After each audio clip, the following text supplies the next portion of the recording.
Qur'oni Karimda bolamni tarbiyalab ber degan mazmundagi oyat bor ekan. Shuni kengroq tushuntirib bering. Maşallah. Alhamdulillah ve salatu vesselamu ala Rasulillah.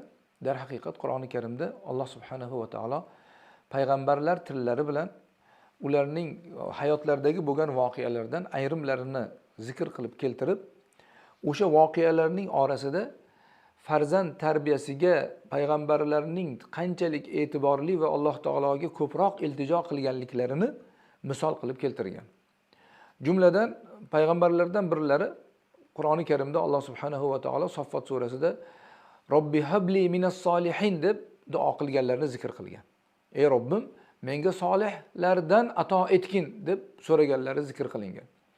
Yoki Zakariya alayhissalom, buyuk payg'ambarlardan Zakariya alayhissalom Qur'oni Karimda o'sha Yaqub alayhissalomning farzandlaridan o'zlariga munosib bir zurriyot nasib etishini so'raganlar. U duoda aytadiki: "Fahabli min ladunka zurriyatan" yoki "Fahabli min ladunka waliyan yarithuni va yarithu min ali Yaquba waj'alhu robbi radiya." Ey Robbim, Zakariya alayhissalom duo qilyaptilar. Menga bir vali farzand ato et. Va u mendan va Yaqub alayhissalomning oilalaridan merosxo'r bo'lsin. Mendan va Yaqub alayhissalomning oilalaridan merosxo'r bo'lsin va uni Parvardigoro o'zing rozi bo'lganlardan qilgin deb duo qilganlari Qur'oni Karimda zikr etilgan. Yoki yana bir payg'ambarlardan birlari bu borada Ibrohim alayhissalomning duolari bor. Ibrohim alayhissalom duo qilib aytadilarki, va iz qala Ibrohimu Rabbij'al hadzal balada aminan wajnubni va baniyya an na'budal asnam. Ey Robbim, Ibrohim alayhissalom duo qilyaptilar. Ey Robbim, bu diyorni, bu Makka diyori haqida bo'lyapti. Ibrohim alayhissalom o'g'illari Ismoil bilan Makkada Ka'batullohni qurgandan keyin duo qilyaptilar. Ey Robbim, mana shu Makka diyorini o'zing omin, xotirjamlik, tinchlik, osudalik, ofiyatlik bir diyorga aylantir.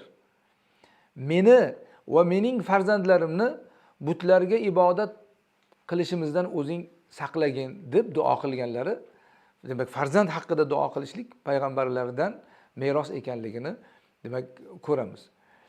Yoki boshqa bir nimada u zot Robbij'alni muqimas solati va min zurriyati Robbana va taqabbal duo deganlar bor.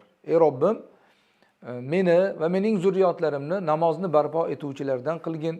Ey Robbimiz, men duoyimizni qabul aylagin deganlari bor. Yoki boshqa bir nimada oyatlarda deylik bir insonni so'rash kerak bo'lganligini misol qilib Alloh taolo payg'ambarlarning tilidan farzandi haqida qilish kerak bo'lgan duoni shunday zikr qiladi. Aytadiki: "Va aslihli fi zurriyati."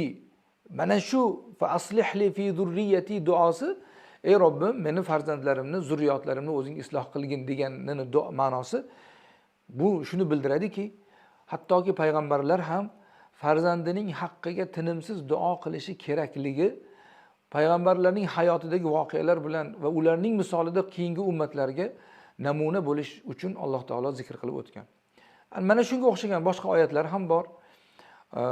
Va ibadur rahmanillazina yamshuna alal ardi hawnan oyatidagi ibadur rahmonda ham farzand haqida duo qilishlikni zikr qilingan. Shuning uchun demak umumiy ma'noda aytadiganimiz farzandning haqqiga duo qilishlik payg'ambarlarning sunnatlari, payg'ambarlarning sunnatlaridan tashqari har bir musulmon odam farzandining haqqiga duo qilib Alloh taoladan so'rashligi lozimligi bilinadigan amallardan. Vallohu a'lam bissavob.